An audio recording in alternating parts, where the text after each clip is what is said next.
So good evening, good morning, good afternoon, everybody. I'm going to be talking today on some of the drivers and consequences of household food insecurity for families with children in Australia, or just recognising that the Australian context is very similar to many other high-income country contexts. So before I begin, though, I'd just like to acknowledge that I live in Meanjin, which is Brisbane, and acknowledge the Turrbal and the Yagara as the First Nation owners of the lands where I work and I live. I acknowledge that First Nations peoples were the first scientists, the first educators, the first researchers, and the first nutritionists. And I acknowledge any First Nations people on this webinar tonight. We also like to do an acknowledgement of lived experience to recognise the lived experience of those with mental health challenges, trauma, food insecurity and disadvantage in all its forms. And we're very grateful for that lived experience expertise that informs our research and practice. My declaration of funding, which is that the Centre for Childhood Nutrition Research is funded by the Queensland Children's Hospital Foundation via a philanthropic donation from Woolworths staff and customers. Just a little notice of discomfort. In this presentation today, I'm going to be talking about trauma. I'm going to be talking about domestic violence, death of a partner, suicide, mental health issues, and you may feel some discomfort. That's okay. Sit with that. And if there's any issues that are raised for your own life, then we do urge you to seek counselling. So look, just to start it off, we've got no data around the impacts of food insecurity for children in Australia. We've just recently done a survey, which we're still analysing, of 563 families who are struggling to pay the bills. And in those families, 81% of those households said they were food insecure, and 56% of households reported child food insecurity. So what does that mean? Look, I'm not explaining food insecurity or food security because I'm assuming that many of you will know what that is. But when we talk about high food security, we've got no problems. When we're talking about that marginal food security, we've got this worry and anxiety about obtaining food, about putting food on the table. And this particular quote comes from one of the dads in one of my PhD students' projects. Then as we move along the spectrum of severity, we start to see the compromising of quality and variety of food. So families start to eat foods that are filling but not nourishing. So Sally says if she never has to look at another sausage, she'll be very, very happy. Then we start to see parents starting to skip meals. So, and typically they're women who are starting to skip meals, which has implications for pregnant women as well. I do sometimes go hungry, but I don't talk about it to people, obviously. If I'm really tight, they'll have toast. That's the kids. They'll have toast and Milo, and I'll just have a tea bag. I keep that tea bag in that little thing, and I'll use that the whole day because I don't want to waste the tea bag. I'll just keep drinking that tea all day long. And finally, at the most severe end, what we're seeing is children experiencing hunger. And so Terry's talking about her children actually begging for food. Now we're talking Australia here, so we're talking about children going to beg for food. So what are some of the drivers of food insecurity? Well, we've got to remember we've got both episodic and chronic food insecurity. And episodic food insecurity is typically driven by shocks. So that might be domestic family violence, although that can slip into chronic, job loss, a health event, a major weather event that actually reduces people's access to food and their ability to put food on the table. What we're seeing more and more, though, is this chronic food insecurity. This chronic food insecurity is driven by low income, essentially. Low income, precarious employment, low employment, unaffordable housing, mental health, disability, and trauma. I'm focusing on the trauma because I think that that's one thing that is overlooked a lot of the times around food security and food insecurity. So when we're talking about trauma, we're talking about a cascade of effects that actually result in food insecurity. And often this cascade and food insecurity is independently associated. So obviously food insecurity is tightly woven with poverty, but it's also tightly woven with trauma. And you've got those historical and structural factors which are related to intergenerational trauma, structural violence rooted in racism, sexism and colonialism, which elicits societal and family issues resulting in community disorganisation, domestic violence, incarceration, that trigger those chronic hyperarousal, fight, or freeze responses and systemic inflammation that have their health impacts, then create socioeconomic challenges.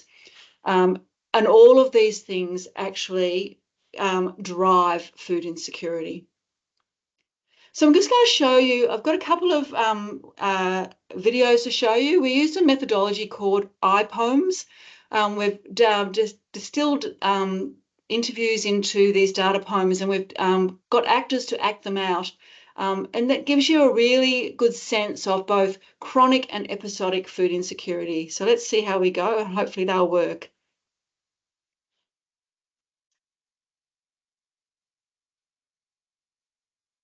I'm a single mum of 3 kids. I've got 2 girls, 1 boy. I just found out my house is for sale. I don't know where we're going. Don't have to worry about that till June. I'm close to the schools. I just don't know where we're going to move to. I first moved into the house. I mean, it's covered in mould. I get asked, do you have mould? I move on. I'm not going to be in a house where there's mould. I put up with it because there's nothing available. I can't move because there's 20 houses available. I don't mind moving. I don't. I'm open to that. I wasn't originally. I was really scared because I'm not used to change. I'm in my comfort zone, but we have to overcome that. I have struggled financially. I've only got chicken nuggets. I've only got chips in the freezer. I mean, I understand the cost behind bread. I think white is the cheapest. I can't afford that some days. I was like, I don't have any money until next week. I said, I can't do anything more. I feel like I've hit the poverty line. I was in DV. I was bleeding from the head. I was just like, no, this has to stop. DVAC wouldn't help me, and DV Connect wouldn't help me because there was no evidence and proof. They had to prove he was violent. They wouldn't help me and assist me at all. They didn't do anything. I'm going through a psychologist. I think you do lose it. I felt like I was losing it at the end of last year. I think I've gotten through. I get very overwhelmed, very stressed, anxiety, depression. I wanted to kill myself. I wanted to kill the kids. I was done with life. I needed that support for my mentality, and I couldn't get it. The government doesn't help the people. They're happy to put in a bid to have the Olympic Games here. What about the hospitals? Why couldn't you put the money towards hospitals and education? They say it's going to bring lots of jobs here and that, but they don't understand the ripple effect and the consequences of then how we're all suffering and how our health and education, where do they earn their money from to build it? They're splashing the money, yet they're hoping they're going to get that in return, but it's not a guarantee. I really don't listen. I don't really know who to vote for because they all say they're going to do something, but they don't do it. They don't do it at all. They don't help. They just want to get in for the power and they're fine. They're going to have a roof over their head. They're going to have food on the table, but we're not. They don't help. So that was C. She's in chronic food insecurity. Now I'm going to play Jay, who has episodic food insecurity.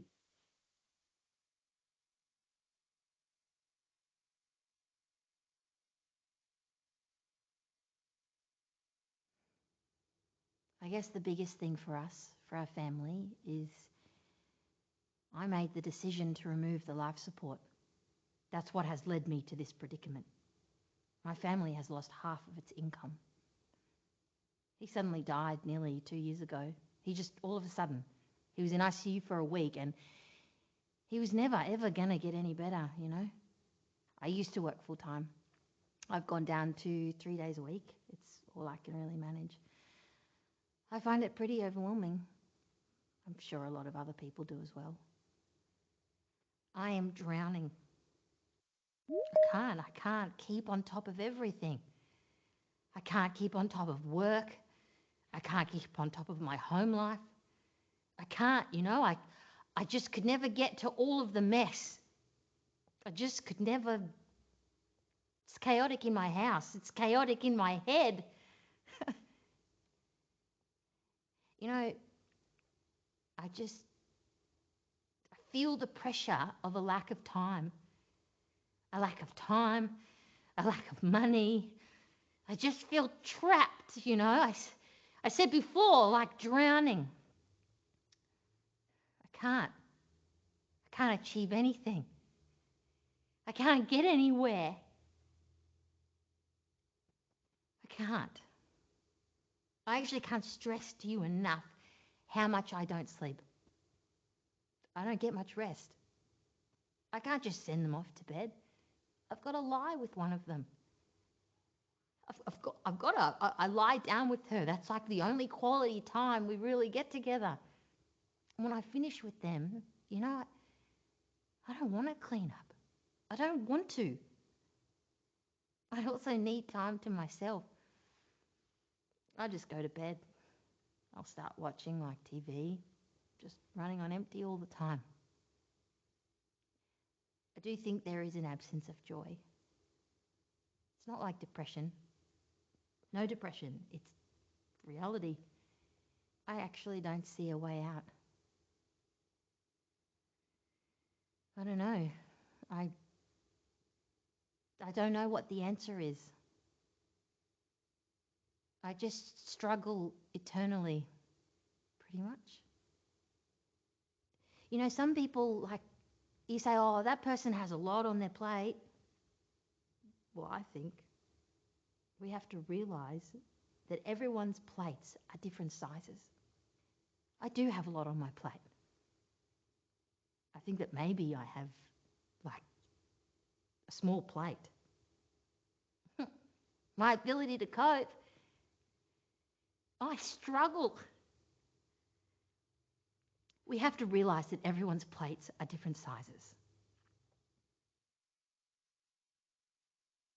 So what we start to see here is the reality of people's lives. So when people rock up to an appointment or come to see you, they're masking a lot of chaos in their houses and a chaos in their heads, which is just a really lovely quote. You know, from the work that we've done, we're showing that one of the biggest things is this cognitive load, which then, and the precarity and instability versus stability, and this lack of trust, both the lack of trust in systems and in relationships. And so we're urging systems to actually make it easy to navigate those systems and to build the trust so that you can have frank conversations around putting food on the table. So what are the repercussions for children around food insecurity? We have no Australian data. And we know, though, that from a recent literature review that we did, that there are issues about moving between food security and food insecurity, and both with chronic and episodic food insecurity. But we know that for children, they have worse general health, they're more likely to visit the emergency department, they've got greater lifetime and current asthma, greater eczema and skin allergies, they have more depressive symptoms, they exhibit more externalising and internalising behaviours, there's iron deficiency, developmental delay and poor academic outcomes. And the children are missing out. So there's a lack of diverse diet. Children are unable to participate in sport. They're shamed at school. They're unable to interact socially, and they're missing days at school. So that lunchbox is a photo voice photo of an actual lunchbox, because the food that they rely on is from food bank. And then the children get vilified at school, so parents keep them home. So we're starting to see children missing out on days at school. This just gives you, we compiled the foods that our families were eating, and guess what? We've got a generation of Australian children growing up on chicken nuggets and chips. There's lots of pasta and cheese, there's lots of sandwiches, there's lots of toast, lots of sausages. But literally a generation growing up on chicken nuggets and chips in the air fryer. So I just want to bring it back to pregnant women. So some work that we've done recently is we're showing that high level of food insecurity, and there's changing diet quality. So marginal low and very low food security was associated with poor diet quality, and very low food security was associated with lower dietary variety. But one of the questions it raised for us is, who do pregnant women protect? If you're in a household with children, do you protect your unborn child and make sure that you eat? Or do you protect the children in your household and ensure those children eat? So these are the questions that I think still are left to be answered. So some of the food strategies. Parents are going hungry. We're not having family meals anymore because mums are eating the food off the plates of children as they take it back to the kitchen, and kind of mask it so people don't realise that they're not eating. We have filling up on tea and coffee, drinking lots of water. Then finally, because I've got about 4 seconds to go, we wanted to talk about, so what are the solutions? One of the three, I'm advocating for people in service delivery to think about the 3 questions, the 3 actions, which is ask, act, and advocate. So we need to be asking about food insecurity. We need to be acting around it, so providing a food safety net in the first instance, but then advocating. And we need to be advocating around a whole range of things, including employment, and employment that works for women who have children in childcare, and may not have support at home. So they can't be working hours that are precarious and or unsocial. We need to be thinking about childcare. What does childcare look like? Can't be spending all of the money coming in on childcare, and we need to be doing adequate food provisioning in childcare. And we need to be knowing that you can go to a system and not be and get some help and trust that that system is going to help you. And if you have a bit of extra money, guess what? People start to buy the food that they need to buy, and they can put food on the table. So that's it in a nutshell from me. I just wanted to acknowledge the whole Centre for Childhood Nutrition Research team, and I'm more than happy to take questions. Thank you for listening.